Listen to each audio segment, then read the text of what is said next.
안녕하세요. 워런 버핏처럼 매일 신문을 박전무와 함께 읽으면서 투자의 고수가 됩시다. 웜의 신박 오늘 6월 24일 화요일 순서 시작하도록 하겠습니다. 자, 요즘 댓글을 읽는다고 시간이 많이 지나가니까 댓글 좀 빨리빨리 읽어보도록 하겠습니다. 저는 제 방송에서 제가 뭔 얘기를 했나 다시 한번 들어볼 때는 1.5배속으로 들으니까 속이 시원하더라고요. 노멀 스피드로 그냥 들으면 제가 들어도 제 말이 너무 느린 것 같아가지고 1.25나 1.5로 들으시면 그나마 좀 시간은 더 긴데 좀 빨리 들으실 수 있습니다.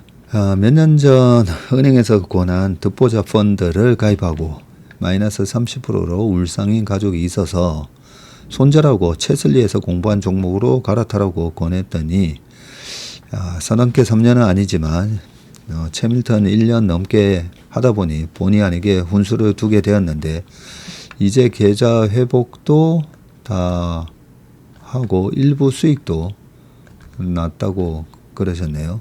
우리 장청구님께서 조언을 잘 해주셨네요. 하이닉스가 삼성전자보다 실적도 더 높고 기술력도 더 좋아서 시가총액이 역전될 수도 있다는데 어떻게 생각하나요? 분명히 그럴 수도 있습니다. 전자 하이닉스가 내후년 되면 90조 정도 이익이 날 수도 있다. 이러지 않습니까? 그죠? 와, 90조에 PR 한 6배? 69, 54. 540조 되는 거잖아요. 10배 받으면 900조 되는 거죠. TSMC가 예전에 삼성전자하고 비교해 보면 TSMC는 그냥 파운드리만 하는 거니까 10년 전만 하더라도 TSMC가 삼성전자의 시가총액에 지금 2배 넘게 저렇게 될 거라고는 생각도 못했듯이 항상 우리가 유연하게는 생각하고 있어야 될 것 같아요. 광주는 언제 오시나요? 대구가 제가 보니까 KB증권에서 설명회가 있어서 15일 화요일 날 내려가더라고요.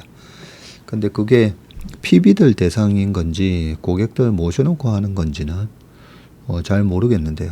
제가 한번 문의해보고 저희 대구에 계신 인턴분들이나 대구에 계신 우리 채밀턴 분들 함께 할 수 있는 건지 확인을 한번 해보고 말씀드리겠습니다.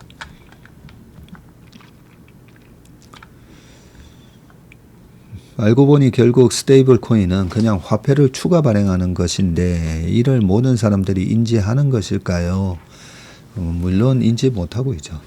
네, 이런저런 얘기들 막 해서 그 부분에 대해서 정확히 아는 사람들이 많지는 않을 거라고 생각합니다. 질문이 있습니다. 최근에 중국 전기차 업체들이 과잉 투자와 과잉 생산으로 탑3 정도를 제외하고 대부분의 업체가 파산 위기라는 이야기를 들었습니다.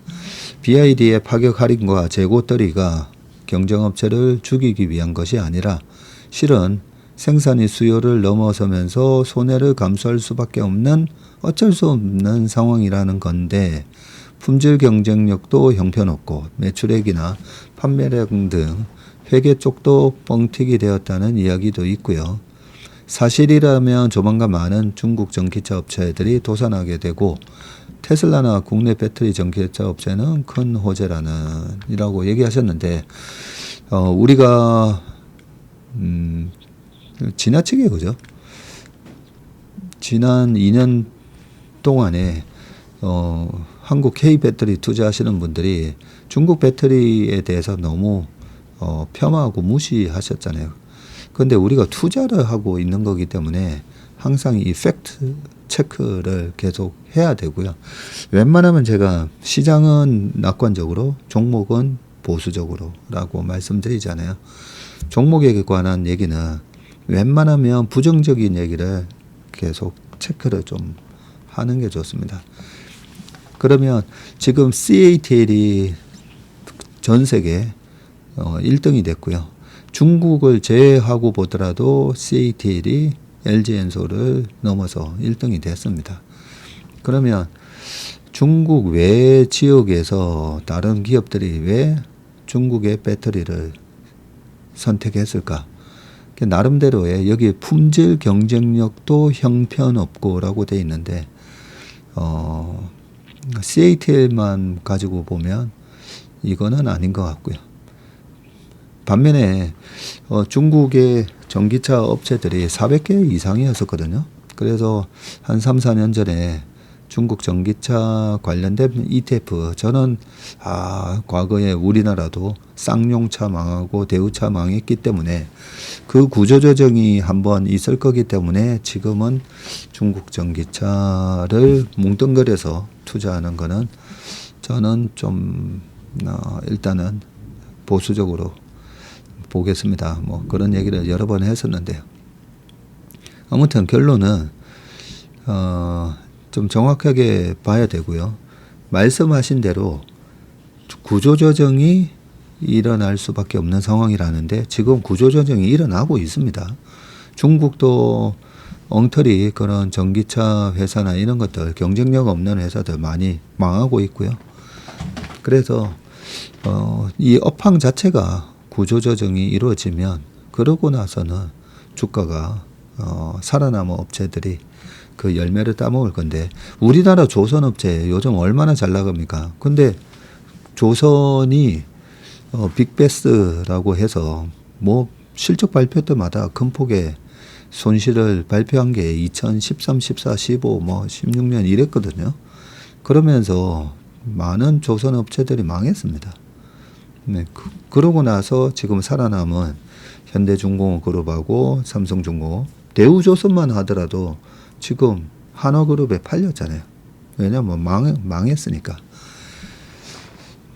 해운업체도 마찬가지죠. 한진해운, 현대상선 둘 다 망했고 결국은 산업은행이 개입해서 현대상선 하나 살려놨더니 와 지금 업황이 턴어라운드 하면서 엄청난 돈을 벌었잖아요. 그래서 제가 여러 번 말씀드렸지만 이번 약세장 구조적 약세장 아니고 이벤트 드리븐 약세장이라 했잖아요. 구조적 약세장은 정말 혹독한 약세장인데 경제 자체는 구조적 약세장이 올 상황은 아니고 이번 트럼프의 관세, 2022년도에 페드의 고금리 그리고 2020년에 코로나 모두가 다 구조적 약세장이 아니라 이벤트 드리븐 약세장이라 했잖아요. 그런데 산업별로는 또 나눠서 봐야 되는데 지금 2차 전지는 구조적 약세장에 들어가 있습니다. 그 구조적 약세장은 언제 끝나느냐?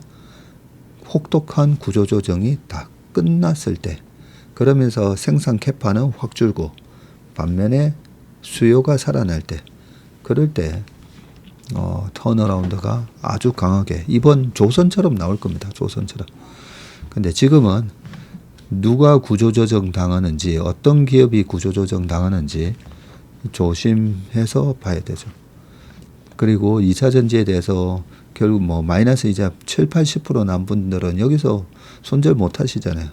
그러면 이 구조조정에서 살아남을 회사로 옮겨놔야 됩니다. 네, 쭉 펼쳐놓는 게 아니라 살아남을 수 있는 회사로 옮겨놓고 버티시더라도 그렇게 버티셔야 됩니다. 신차 분석에서 HD 중공업 차트가 지저분하다고 하셨는데 NXT 포함된 차트라 그런 거 아닐까요? 그렇네요. 네, 지금 보면 A 하면 NXT하고 KRX를 다 포함한 차트고 KRX 차트만 따로 볼 수가 있죠.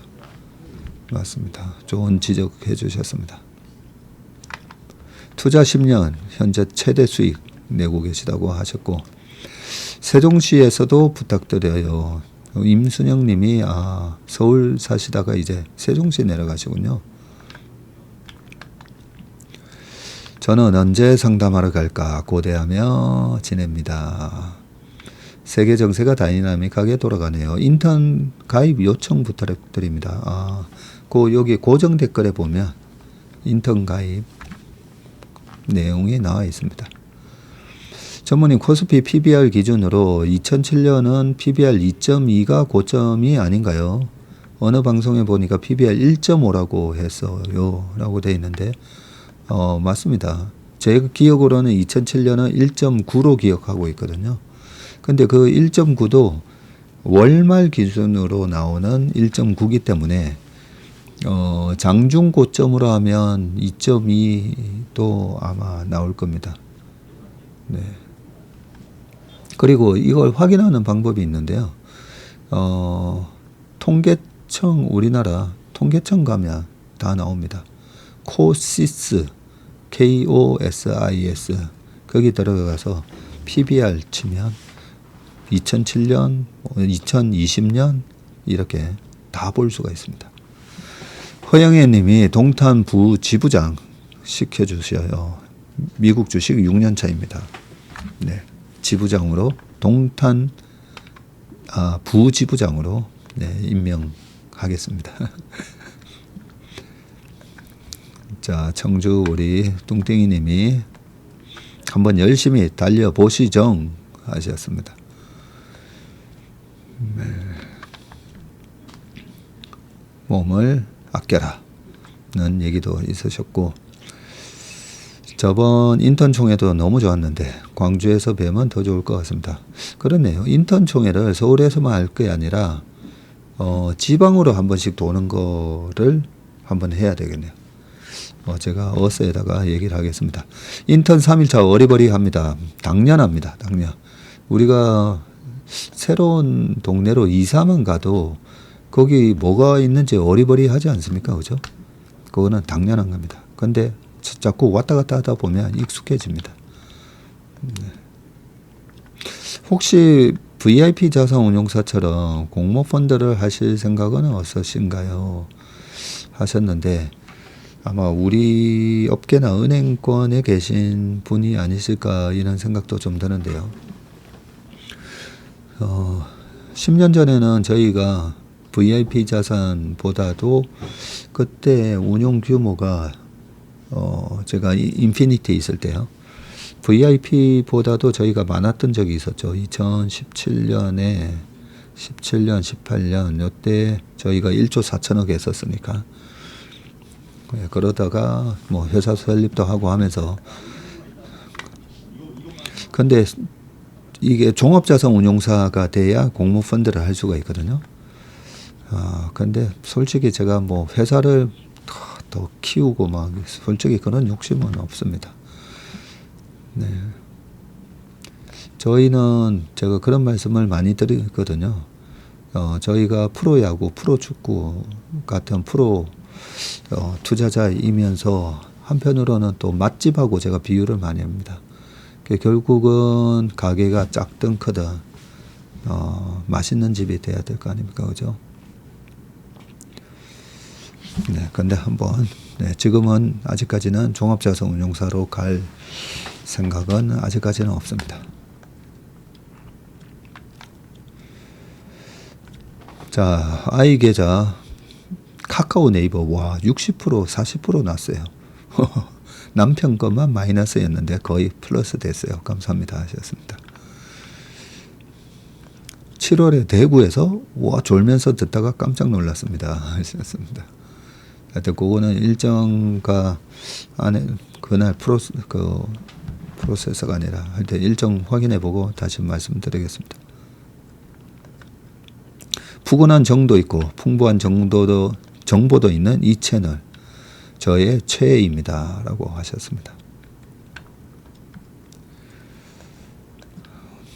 전무님 오늘 많이 피로해 보이십니다. 앞으로 50년은 함께해요 하셨는데 딱 보면 그죠? 이 필요한지 아닌지 티가 나지 않습니까? 그죠? 그래서 제가 차트 강의했을 때 차트는 그 기업의 안색이다. 관상이다. 이런 얘기를 많이 했습니다. 우리가 그 회사의 펀더멘탈에 대해서 잘 알고 있으면 있을수록 이 회사 차트가 왜 이래? 왜 이렇게 무너지는 차트가 나오지? 그러면 우리가 한 번 더 체크할 수가 있잖아요. 그래서 항상 내가 투자하고 있는 기업, 아니면 내가 관심 갖고 있는 기업, 아니면 내가 관심이 없어도 시장이 이 주식에 관심을 가져야 해 할 때 그 차트가 다 말해줍니다. 그죠? 지난 주말 인턴십 가입하셨네요. 이재곤 님이셨습니다. 자, 전무님 덕분에 주식에 대한 밥상머리 교육이 차곡차곡 쌓이고 있는 것 같습니다. 하셨습니다. 아직은 마이너스지만 열심히 하고 계시다고 심영희 님이 하셨고, 스레니티 님이 오랜만에 들어왔더니 전무님 머리에 무슨 일이 생긴 건가요? 하셨습니다. 공식적인 자리에 나갈 때는 대책이 필요해 보인다고 하셨습니다. 그러게요. 당장 오늘 오후에 강의할 때 이 머리로 강의를 해야 되는지 좀 걱정은 되긴 됩니다.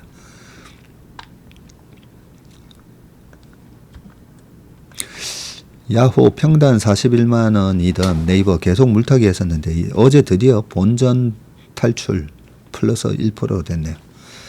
버틸 수 있었던 건 다 채슬리 덕분입니다 하셨는데, 예, 이카타리나 님이 잘 하셔서 그런 겁니다. 물타기를 계속 할 수 있었던 이유는 결국 네이버의 실적이나 그걸 계속 체크하고 공부하셨다는 말이잖아요. 방송도 듣고. 그 기업에 대한 그런 믿음과 신뢰와 공부가 없으셨으면 물타기를 못했을 겁니다. 그죠? 그러면 이제 기사로 넘어가 보겠습니다.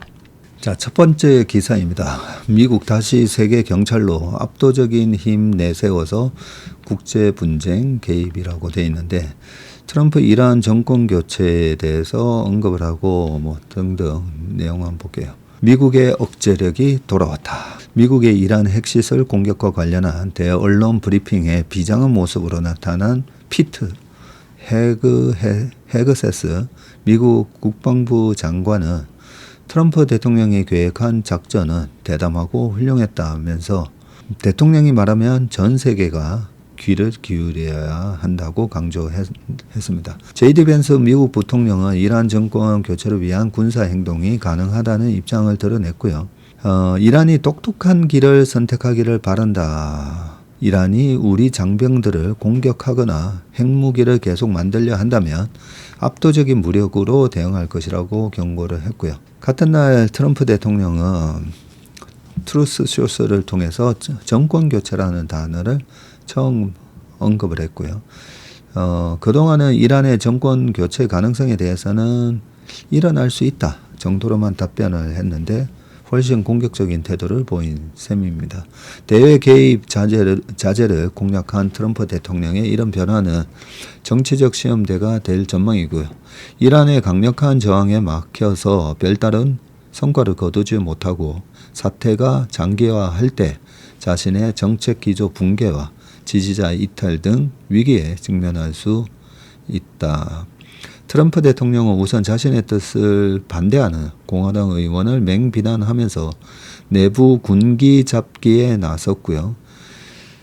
공화당 소속 톰 매시 하원 의원이 CBS에 트럼프 대통령이 미국을 우선하겠다고 약속했지만 미국을 직접적으로 위협하지 않는 이란과 싸우고 있다면서 우리는 이 모든 전쟁 때문에 지쳤다고 밝혔습니다. 이에 대해서 또 트럼프가 바로 그는 자신을 Make America Great Again이죠. 미국을 다시 위대하게라고 말하기를 좋아하지만 마가가 아니다. 면서 마가는 이 한심한 패배자인 메시를 역병처럼 멀리해야 한다고 말을 했습니다. 참 트럼프 대통령이 좋아하는 사람 좋아하는데 또 싫어하는 사람은 엄청 싫어하죠. 그 싫어하는 이유가 말이 너무 거칠어요. 그죠? 정치하려면 어쩔 수 없는 거인가 싶기는 한데, 자, 이처럼 국제 문제에서 미국의 적극적인 역할을 준비하는 트럼프 대통령에게 힘이 되는 여론조사가 나왔는데 로널드 레이건 대통령 재단 및 연구소가 이날 발표한 설문조사에서 전체 응답자 중 64%가 미국이 국제 문제에서 주도적인 역할을 해야 한다는 답변이 나왔고요. 이는 2023년보다 20%포인트 이상 증가한 수치라고 합니다. 그러면 23년 바이든 대통령 시절에는 50%가 안 됐다, 그죠? 레이건 연구소 측은 이번 결과가 미국인들이 레이건 전 대통령의 힘을 통한 평화라는 비전에 여전히 공감하고 있음을 보여준다고 했네요. 미국의 이러한 핵시설 공습 이후 이스라엘 증시는 환호성을 질렀는데요. 이날 이스라엘의 텔아비브 증권거래소의 TA125는 1.8% 급등하면서 사상 최고치인 2919.6위로 거래를 마쳤다고 합니다. 우리는 코스피, 미국은 S&P 500 이런 것처럼 이스라엘 증시는 TA125 여러 개 이름이 지어져 있나 봅니다. 로넨 메나햄 미즈라히 테파호트 은행 수석 이코노미스트는 로이터 통신에서 미국이 이란의 주요 핵시설을 파괴한 것은 지역 안보 환경을 개선하고 이란의 핵 능력을 약화한다는 점에서 긍정적인 발전이라면서 중장기적으로 전략적인 투자자들에게 실질적인 기회가 될 수 있다고 설명했습니다. 야, 요게 차트다, 그죠? 그래서 이번에 우리가 중동 문제에 대해서는 좀 확실하게 알고 넘어갈 필요가 있는 게 중동 사태는 앞으로도 계속 나올 겁니다. 계속 나올 건데 9.11 테러 때는 미국 본토가 공격을 받았었는데 이번과 같은 그런 식의 일방적으로 미국이 가서 두들겨 패는 그런 일이 발생했을 때는 그 TV에서 나오는 그 전쟁의 피해를 보면 정말 무시무시하지 않습니까? 우리의 DNA에는 그런 내 생명이 위협을 받을 수 있는 상황에 대해서 무조건 도망가야 된다. 두려움을 느끼게끔 만들어져 있기 때문에 우리가 그런 전쟁을 보면 두려움을 느끼는 거는 어쩔 수 없는 건데요. 마음 아프고. 근데 이게 증시에는 어떻게 미칠까라고 보면 그 전쟁의 본질과 목적이 뭔가. 결국은 미국의 옛날에 2001년 9.11 테러처럼 패트리어트라는 영화에서 보면 소형 핵폭탄을 들고 뉴욕으로 가서 그걸 터뜨리려고 했지 않습니까? 그죠? 그런 미래에 아주 낮은 확률이지만 엄청난 데미지를 입힐 수 있는 그런 핵테러에 대한 그런 위험을 제거했다고 봐야 되거든요. 그래서 이스라엘 증시나 미국 증시나 올라갈 수밖에 없는 거였었죠. 이렇게 파괴적인 전쟁과 그것 때문에 애들도 다치고 수많은 사람들이 저렇게 사상자가 나온 걸로 이 증시에 이게 긍정적이니 어쩌니 이런 얘기를 하는 게 좀 저도 불편하긴 한데요. 근데 이런 이벤트가 발생했을 때 이거는 증시에 어떻게 영향을 미치나. 미국에서 투자하시는 분이나 우리 한국 투자하시는 분들은 결국은 이 미래의 미국 기업에 어떤 영향을 주는가 생각해 보면 아무튼 또 한쪽이 일방적으로 팼고 그죠? 무기 재고랑 이런 것들 다 생각해 보면 어쨌든 주가는 오를 수밖에 없는 요소였다. 우리가 걱정하는 건 그거잖아요. 이 통제가 안 돼서 유가가 폭등하는 거. 유가가 폭등하면 소비가 위축되고 가처분 소득 줄어들고 여러 가지 금리도 올라가고 하면서 그런 기사들도 나왔었잖아요. 이번 사태로 유가가 얼마. 제가 그러고 보니까 웜의 신박에서 얘기한 하지 않았습니까? 80불 넘어가기도 어려울 것 같다고. 그동안의 중동의 역사를 보면요. 전쟁의 역사를 보면. 아무튼 이번 이 중동 사태는 2023년 10월에도 마찬가지였고, 그때 이스라엘 하마스 전쟁이 있고 나서 미국의 금리가 5%를 찍으면서 조금 더 빠지긴 했었지만 11월부터 엄청나게 센 랠리가 왔었잖아요. 그렇게 우리가 기억을 하고 계시면 될 것 같습니다. 자, 이어지는 기사기는 한데요. 중동 전쟁의 논란 나토 국방비 GDP 5%로 증액 전격 합의. 네, 여기도 적혀 있네요. 중동 전쟁의 논란 나토가 트럼프가 요구한 대로 전격 합의했다고 되어 있습니다. 자, 사진은 나토 정상회의를 앞두고 무장한 보안 요원들이 행사가 열리는 장소 네덜란드 헤이그의 월드포럼 센터에서 나토 정상회의가 열리군요. 트럼프 행정부 출범 후에 전개되는 러시아 우크라이나 전쟁 양상과 미국의 대이란 직접 타격 여파가 유럽 군비 지출에 격변을 일으키고 있고요. 트럼프 행정부가 국방비 확대 요구에 미적거리던 나토 회원국들이 마침내 지출 목표를 GDP 대비 5%로 대폭 늘리는데 합의를 했네요. 트럼프 2기의 외교안보 기조가 바꿔놓은 변화로 유럽은 물론 아시아에서도 트럼프발 자강 압박이 거셀 것임을 예고하고 있고요. 마르크 리터 나토 사무총장이 24일에서 25일 예정된 나토 정상회의를 앞두고 열린 회의에서 국방비 지출 목표를 GDP의 2%에서 3.5%로 상향 조정하고 나머지 1.5%는 사이버 보안과 군용 차량에 적합한 도로 교량 건설 등 관련 분야에 투입하자고 제안을 했네요. 그러니까 5%를 다 할 수는 없고 3.5%로 합의한 거나 마찬가지네요. 이거는 군용 차량에 적합한 도로 교량이란 건설 등에 하겠다는 건데, 이에 32개 나토 회원국이 리터 사무총장의 제안에 찬성한다는 내용의 공동 합의문 초안에 합의를 했다고 합니다. 다만 나토에서 국방비 지출 수준이 가장 낮은 스페인은 공동성명 초안에 외교적으로 합의하면서도 자국은 5% 인상을 준수하지 않겠다고 아예 선언을 했네요.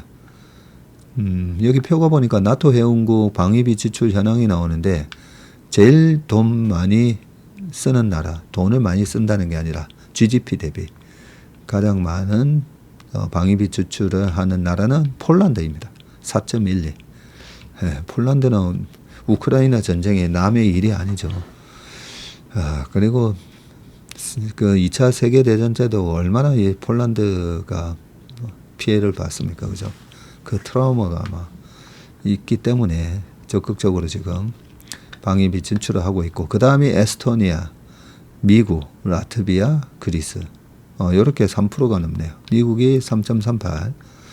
하위권 회원국은 캐나다 1.37, 벨기에 1.3, 룩셈부르크 1.29, 슬로베니아 1.29, 스페인 1.28. 네, 이렇게 되어 있습니다. 세 번째 기사 보겠습니다. 머스크는 10년 노력의 결실, 테슬라 로보택시 도로를 누빈다. 볼게요. 이건가요? 텅 빈 운전석. 그렇네요. 텅 비어 있다, 그죠? 좀 크게 해서. 네. 여기가 비어 있습니다. 야. 텅 빈 테슬라 네, 로보택시가 텅 빈 운전석입니다. 요 옆에는 사람이 타고 있고요. 텍사스주 오스틴 거리를 운전자 없이 자율로 주행을 하고 있네요. 이날 로보틱스 조수석에는 테슬라의 안전요원이 배치됐고 뒷자리에 승객이 탑승을 했다고 합니다. 자, 드디어 22일 텍사스주 오스틴에서 자율주행 로보택시 서비스를 개시했고 무인 택시 시장을 두고 구글 웨이모와 본격적인 경쟁이 시작될 것으로 보인다. 앨런 머스크는 트위터에다가 로보택시 서비스를 오늘 오후 오스틴에서 시작한다. 승객들은 정액요금 4.2달러를 지불하게 될 것이다. 테슬라는 이날 모델 Y 차량 약 10대를 투입해서 제한된 구역에서 테슬라와 관련된 인플루언서들을 대상으로 로보택시 서비스를 제공했고요. 이들 탑승자는 영상을 X에다가 공개를 했습니다. 영상에 따르면 로보택시 앱을 설치한 사용자들은 이를 통해서 로보택시를 호출할 수 있고요. 호출된 로보택시의 운전석에는 아무도 앉아있지 않고 조수석에는 이렇게 직원이 동행을 했습니다.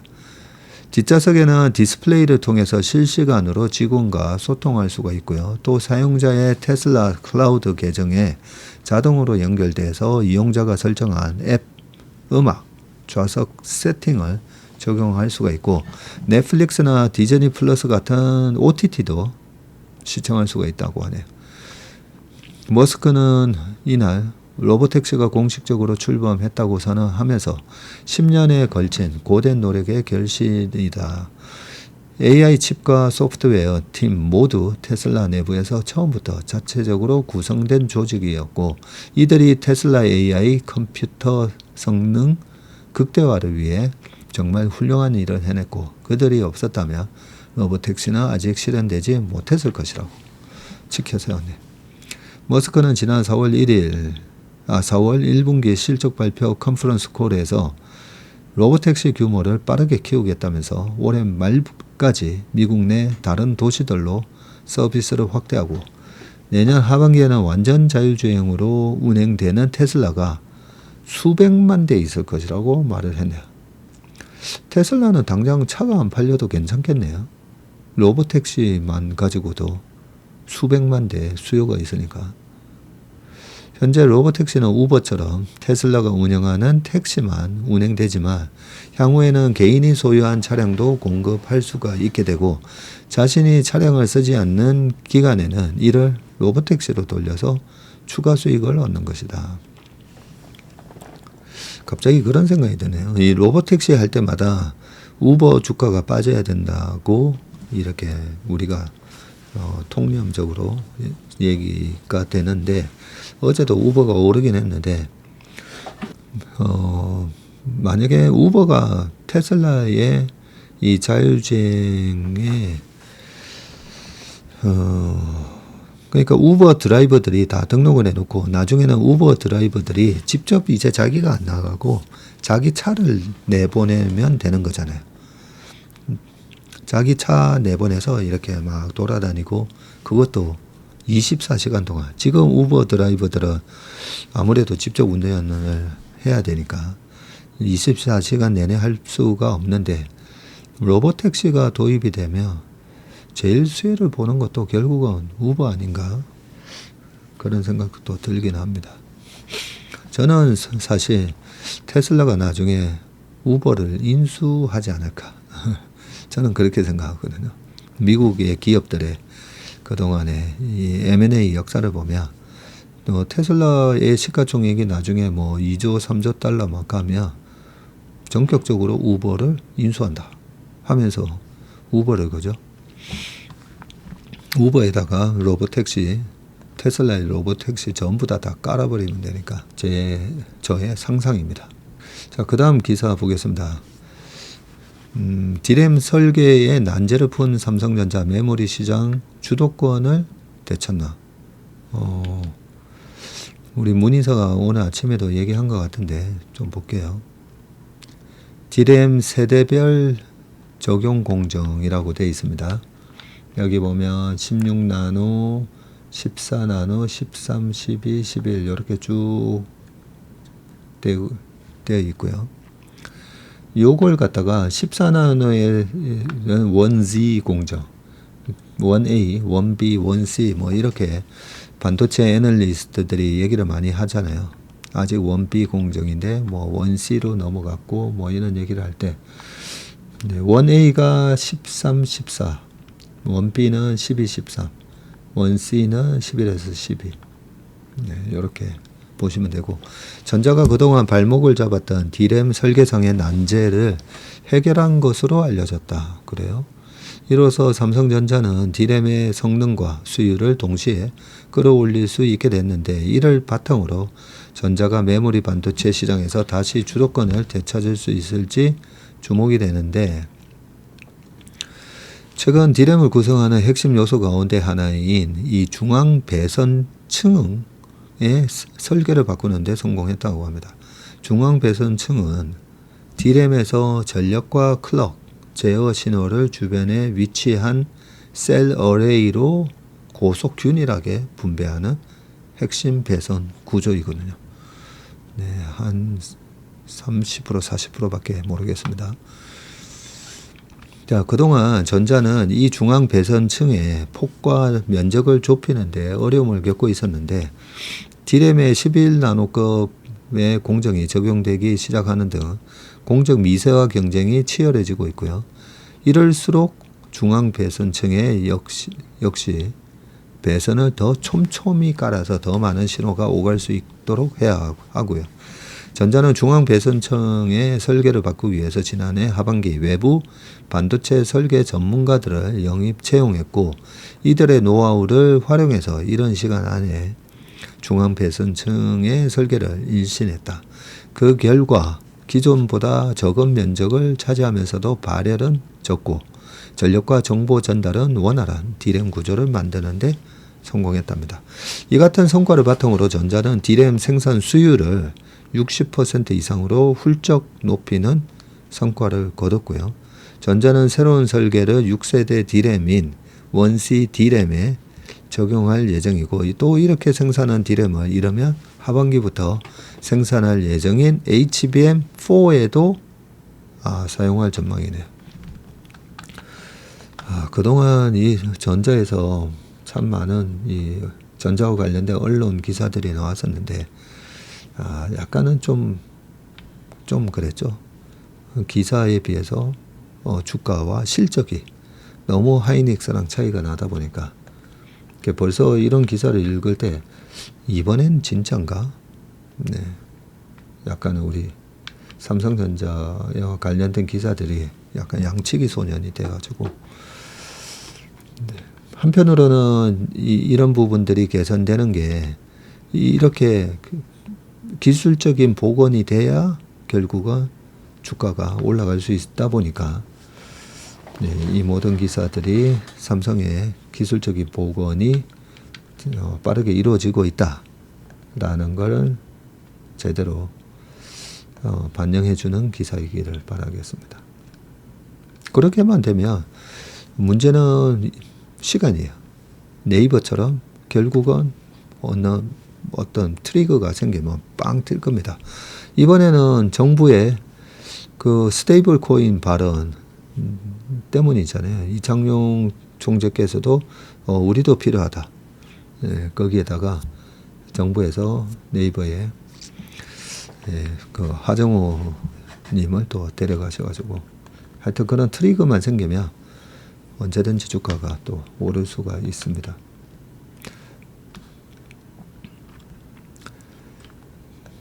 자, 그 다음 기사는 미래조선은 친환경이 대세, 암모니아, LNG, SMR을 선점하라고 되어 있거든요. 네, 조선에 대해서도 우리가 계속 공부해야 됩니다. 지금 애널리스트들의 자료를 쭉 보면 2028년 9년까지 그냥 쭉 모멘텀이 되어 있기 때문에 그 내러티브가 그런 우리의 전망이 실제로 숫자로 계속 이어지는지, 아니면 우리가 알고 있는 거 이상의 뭔가가 또 있는지, 아니면 우리가 알고 있는 것 기대하는 게 또 안 나올 수 있는지, 네, 계속 신문을 통해서 확인하시면 됩니다. 자, 글로벌 조선 호황에 따라서 현대중공업 울산조선소가 도커가 10개가 풀가동하고 있다고 합니다. 이 중 2개의 도커는 함정 등 특수선을 제작하고 있고요. 나머지 8개 도커 및 암병마다 선박 3, 4척씩 총 34척을 시간차를 두고 건조를 하고 있네요. 이 중 절반 17척이 친환경 이중 연료 추진 엔진을 장착하는 LNG 선박이군요. 기존에 수주받은 대부분의 대형 컨테이너선에도 이중 연료 추진 엔진을 탑재할 정도로 친환경 선박 위주로 포트폴리오를 발빠르게 전환하고 있는데, 현대 울산 조선소는 AI와 친환경 기술을 접목한 스마트 조선소를 지향한다고 합니다. 뉴타임스 조선을 비롯한 중국 뉴타임즈 조선을 비롯한 조선사들이 저가 수주를 내세워서 전 세계 물량을 싹쓸이하는 가운데 한국 조선사들은 고부가 가치 친환경 선박 수주에 역량을 집중하고 있고요. 유럽을 중심으로 이산화탄소 규제로 인한 친환경 선박 수요 역시 갈수록 늘어나는 추세입니다. 선박 해운시장 조사기관 클락슨 리서치는 지난 보고서에서 2030년까지 전체 발주량의 약 75%가 화석 연료가 아닌 대체 연료로 이루어지고 2040년대 초에는 100%를 차지할 것으로 예상을 하고 있네요. 국내 조선기업들도 선사, 성급, 엔진 제조사 등과의 협력으로 내연기관을 대체할 다양한 연료 전지 발전 추진 기술 개발을 병행하고 있습니다. 특히 암모니아 추진선과 SMR 추진선, 액화수소 추진 운반 및 추진선, LNG 추진선 등 무탄소 연료 추진 선박 개발과 상용화에 열을 올리고 있는데, 암모니아는 LNG를 이을 차세대 친환경 선박 에너지원으로 각광받고 있는데, 질소수소로 이루어진 화합물인 암모니아는 이산화탄소가 발생하지 않는 무탄소 연료로 대량 생산이 가능하고 운송과 보관도 편리한 것으로 알려져 있답니다. 암모니아 추진선의 단점은 독성가스 배출 위험이 크다는 것인데, 세계 조선업계는 해당 기술 개발과 설계에 어려움을 겪고 있지만 LNG 운반선 세계 시장을 장악하고 있는 국내 조선 3사 한국조선해양, 삼성중공업, 한화오션은 암모니아 추진선의 독성가스를 줄이는 기술 개발을 상당 부분 진척시켰다고 합니다.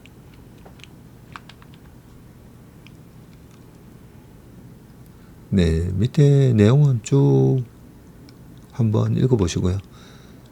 액화수소 운반선은 한국이 기술 우위에 있는 LNG 운반선을 이을 미래형 선박으로 꼽힌다. 쭉 되어 있습니다. LNG 추진선은 LNG를 연료로 사용하는 선박입니다.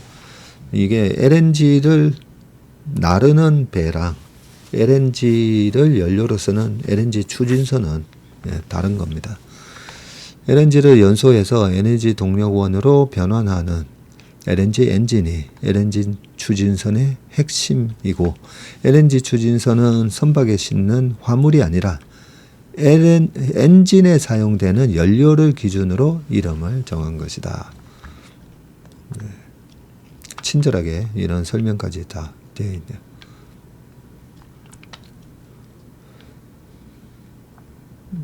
자, 마지막 기사입니다.